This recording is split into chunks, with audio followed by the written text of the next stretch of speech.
இது உங்கள் top news சேனலின் ஆன்மீக நேரம். நம்மில் பெரும்பாலானோருக்கு ஜோதிடத்தின் மீது அதீத நம்பிக்கை இருப்பதில்லை. இருப்பினும் நாம் எந்த ஒரு புதிய காரியத்தை செய்யும் முன்னரும் ஜோதிடர்களை சந்தித்து நம் ராசி என்ன சொல்கிறது என்று பார்ப்போம்.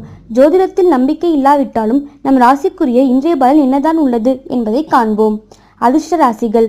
ஜோதிடர்களின் கணிப்புப்படி துலாம், கும்பம், சிம்மம், மிதுனம், தனுஷு மற்றும் கன்னி போன்ற ராசிக்காரர்களை நோக்கி அதிர்ஷ்டம் வரும். இதுவரை இந்த ராசிக்காரர்கள் மிகுந்த மனக்கஷ்டத்தில் இருந்திருக்கலாம். ஆனால் இந்த வருடம் சந்தோஷமாக அமையும். ஆரோக்கியம், திருமணம், தொழில் போன்ற அனைத்துமே சிறப்பாக இருக்கும். இந்த வருடத்தில் நீங்கள் இதுவரை மேற்கொள்ள நினைக்க பயந்த விஷயங்களை கண்ணை மூடிக்கொண்டு மேற்கொள்ளலாம்.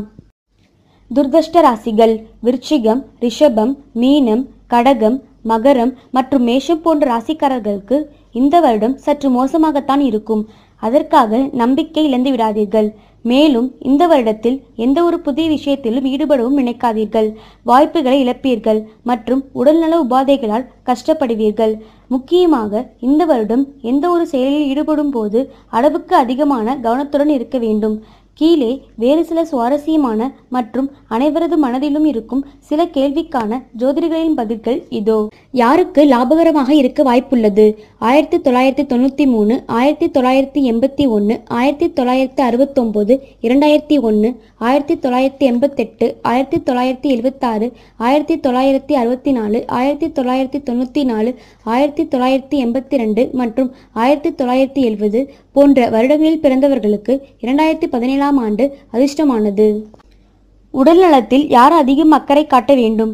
2009, 1997, 1985, 1973, 1961, 2001, 1999, 1987,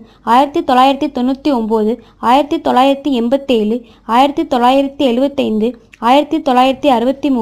2004, 1992, 1980 மற்றும் 1968 போன்ற வருடங்களில் பிறந்தவர்கள் உடல் ஆரோக்கியத்தில் மிகவும் கவனமாக இருக்க வேண்டும். யாரெல்லாம் தொழில் ஆரம்பிக்கலாம் அல்லது தொழிலில் வெற்றியை காணலாம்?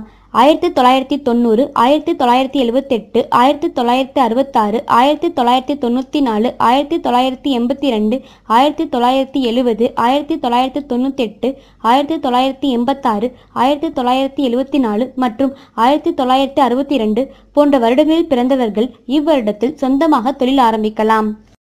யார் திருமணத்தை முடித்தாக வேண்டும்? 1988, 1976, 1990, 1978, 1996, 1984 மற்றும் 1972 போன்ற வருடங்களில் பிறந்தவர்கள் தாங்கள் எடுக்கும் முடிவுகளில் மிகவும் கவனமாக இருக்க வேண்டும் மற்றும் இந்த வருடத்தில் திருமணத்தை முடிப்பது மிகவும் நல்லது. இது போன்ற செய்திகளை உடனுக்குடன் அறிய டாப் நியூஸ் சேனலை சப்ஸ்கிரைப் செய்யுங்கள். நன்றி, வணக்கம்.